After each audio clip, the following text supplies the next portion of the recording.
folks, Steve Pro and Customs. Just a quick dirty video about removing lane assist module from M3 and 4 wheels on the F series. So first of all, as normal, remove the negative terminal from the battery before you start removing the airbag. As always, there's a little hole in the side of the F series wheels that you can dig around in and release the airbag from. It's super easy. I love doing these. So put it in at this angle until you feel resistance, and it'll pop it out for you. Easy to do on the car because it's not sliding around.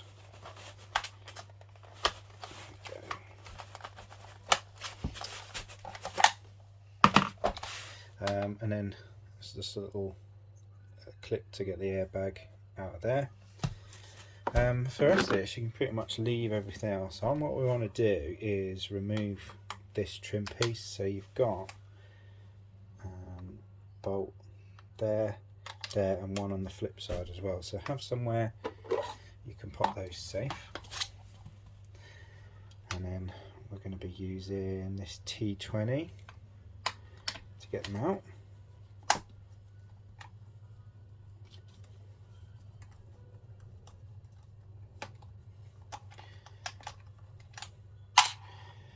There's one.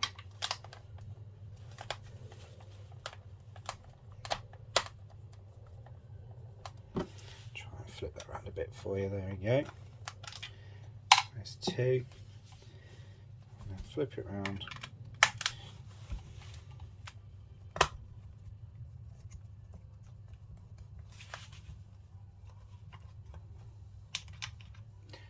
That's three. Flip it back over again, and then just carefully manipulate this out. Nice and easy. If you want and it's in a bit of a jam, get a screwdriver in and release these side catches, but with a bit of force it will just come forward. There we go. Nicely done. This is what we're looking at. Should have an extra piece of foam here that will come out as well. And it's this. It's like a vibrating motor, as found in lots of popular adult applications. And it's wired in up here, secured in with like a clip which is there. So keep hold of that because you're going to need that. And then we're going to start removing all the bits and bobs. It plugs in here, and that's the extra slot through to the receiving socket in the wheel. So things are wrapped around it a little bit, so we need to free those up, and it sort of slots into this area of the wheel there, this little recess if you like. So we're going to start getting this out without disturbing the rest of the stuff, because you can do it without disturbing too much or taking too much away. So you can unplug that there. You don't really need to. You can probably leave it plugged in, but it might make things a little bit easier when getting everything out. So we're going to clear some of this away and then show you what's next. So the control module plugs into the paddle shifter wiring with this extra black plug here. That's where it disappears off to. So that just needs disconnecting.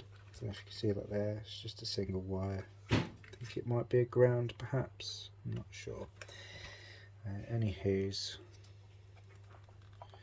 that just needs disconnecting off from there. It forms part of this loom, so it might be that this paddle shifter wiring is specific for this and has this loom. But if you're just looking to take this off, just disconnect it at this black plug here, and then the module itself is secured in using this spring clip, which connects it around the back of the wheel. So what might have to look at doing, popping the back cover off. Oh no, we should be alright. If you use like a pick to get around behind it, and then just pop this spring clip off. But be careful with it as you're doing it, because if you bend it out of shape, you're not going to be able to use it to put it back on this spoke. I'll get that off and I'll show you what's underneath. So if you're going to be retrofitting the lane assist onto the wheel, you won't need to take the back section off. I have took it off so that you can see behind it and how it's secured. So you've got this spring clip that pinches into that either side there, and then it hooks around and loops around that. So putting it on, you won't need to take the back plate off. You can push that in from the top and hook that in from the top, but taking it off you will do. And all that you've got to do to get it off is remove 4 screws. So the first screws are visible through these holes, and that's to release the paddle shifters. And once they're off, it reveals these holes around the back, and you just take the screws out of that one to release this off. So you probably have to unplug the paddle shifters from the blue connectors, but I'm not super easy. So you'll need to use just a little screwdriver of some kind just to lever this metal clip off, but you do got to be careful if you want to reuse it. So take it nice and easy, pop that off, popping it somewhere safe afterwards where you can.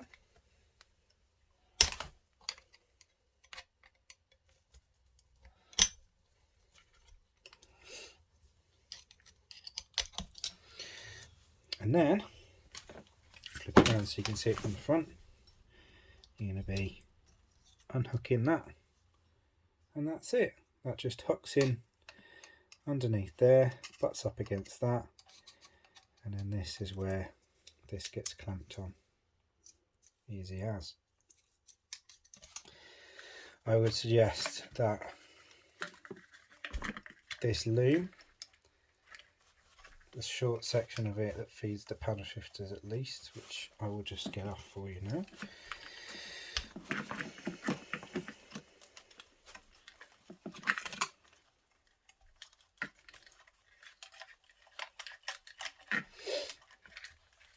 So it's going to be the bit with the blue ends.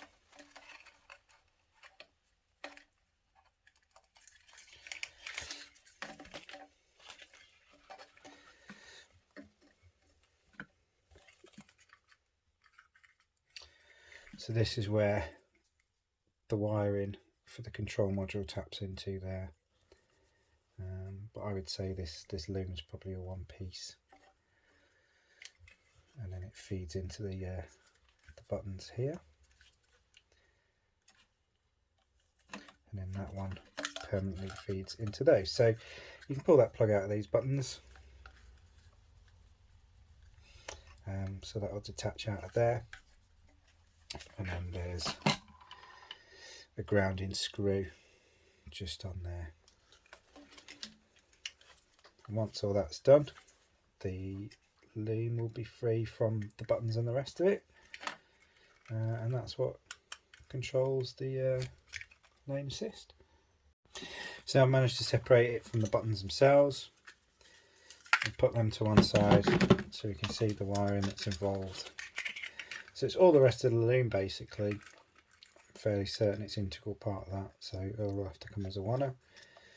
This is a ground that goes onto there, and this is a ground that goes onto there, and that will be the same torque screw that releases that ground from the wheel.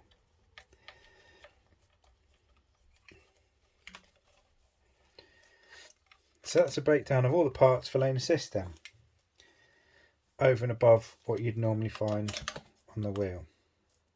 So just as a summary, we've got this extra piece of foam bung that sits over the top of it. We've got the control module that sits inside the back half of the trim. We've got this, which connects to the slip ring on the wheel going through that gap.